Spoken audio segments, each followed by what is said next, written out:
বিশ্বের অন্যতম ক্ষমতাধর প্রেসিডেন্ট ডোনাল্ড ট্রাম্প হোয়াইট হাউসে বসার পর থেকেই একের পর এক শিরোনামে মার্কিন এই প্রেসিডেন্ট। এসবের মধ্যে বিশ্বজুড়ে সবচেয়ে বেশি আলোড়ন সৃষ্টি হয় ট্রাম্পের গাজা দখলের আহ্বানকে ঘিরে। তবে সম্প্রতি ফিলিস্তিনপন্থী এক গোষ্ঠী ট্রাম্পের বাড়িতেই হামলা করে বসল। কিন্তু হঠাৎ কেন ও কোথায় এই হামলা হলো, বিস্তারিত জানাচ্ছেন ইশতিয়াক হোসেন।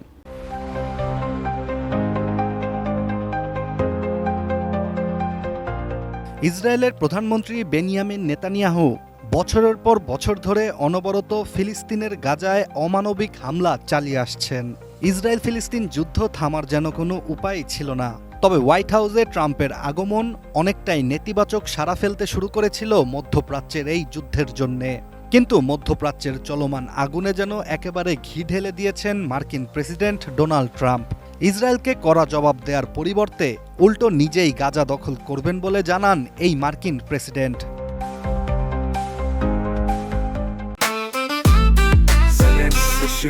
জেনেক্সে শিফট করো, লাইফকে লিফট করো। সম্প্রতি এক সংবাদ সম্মেলনে ফিলিস্তিনের গাজা নিয়ে ডোনাল্ড ট্রাম্প ও বেনিয়ামিন নেতানিয়াহুর এমন পরিকল্পনা বিশ্বজুড়ে তোলপাড় শুরু করে।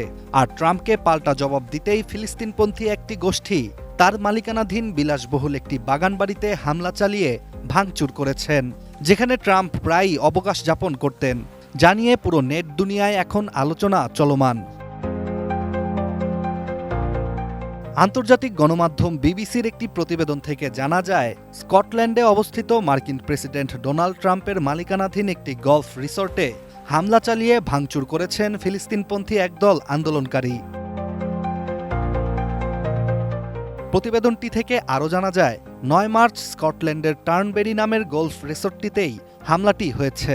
হামলাকারীরা রিসর্ট জুড়ে একাধিক গ্রাফিতি অঙ্কন করেন, যার মধ্যে সবচেয়ে আলোচিত হচ্ছে খোলা মাঠে সাদা কালিতে বড় করে লেখা গাজা বিক্রির জন্য নয়।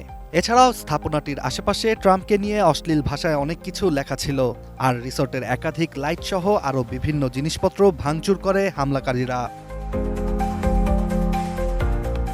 অবাক করার বিষয়টি হচ্ছে, হামলা চালানোর পর প্যালেস্টাইন অ্যাকশন নামের একটি গ্রুপ এই হামলার দায় নিজেরাই স্বীকার করে নিয়েছে, যেখানে সামাজিক যোগাযোগ মাধ্যমে গ্রুপটি জানিয়েছে গাজা নিয়ে পরিকল্পনা করার অধিকার ট্রাম্পের নেই।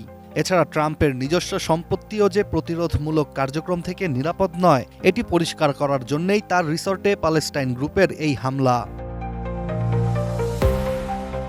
Ishtiaq Hossain, ATN news.